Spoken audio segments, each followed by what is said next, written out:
পিকনিকে যেটা আমাদের সবথেকে বেশি বারবার প্রমাণ করে দিচ্ছিল, সেটা হলো দেখো, এই যে সবাই মিলে একসঙ্গে কাজ করছি, এই সবাই মিলে একসঙ্গে কাজ করলে কিন্তু খুব তাড়াতাড়ি হয়ে যায়। সেটাই আমাদের সঙ্গে বারবার এটা প্রমাণ করে দিয়েছিল।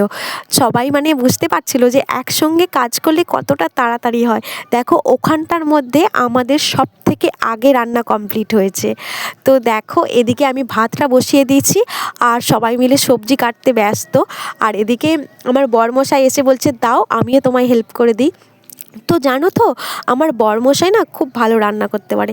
আমার বর মানে আমাদের থেকেও মানে মেয়েদিকে হার মানিয়ে দেবে, এত সুন্দর রান্না হয় ওর হাতে।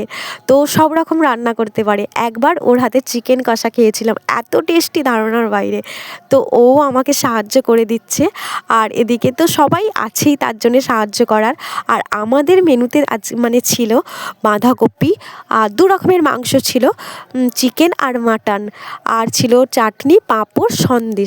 তো আমাদের দেখো, আমাদের বাড়ির মধ্যে না অনেকজনের প্রবলেম হয় গাড়িতে যেতে।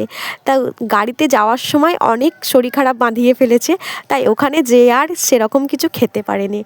তো দেখো এখানে আমাদের রান্নাবান্না কমপ্লিট হয়ে গেছে। আর এত কিছু নষ্ট হয়েছে ধারণার বাইরে। জানি না কেন সবাই বলে মাঠে খেতে বসলে মানে মাঠের রান্না নাকি অনেক টেস্ট হয়। আর সেদিনে মানে টেস্ট হয়েছিল, কিন্তু আমাদের কারোর খাওয়ার ইচ্ছে ছিল না। মানে এমনই হয়েছিল সেদিনে, মানে সবাই মানে বমি টমি করে একদম যাচ্ছে তাই অবস্থা হয়ে গেছিলো। তো সত্যি মানে রান্নাগুলো কিন্তু ভালো হয়েছিল। আর এদিকে দেখো আমার শাশুড়ি সবাইকে মাটন দিচ্ছে।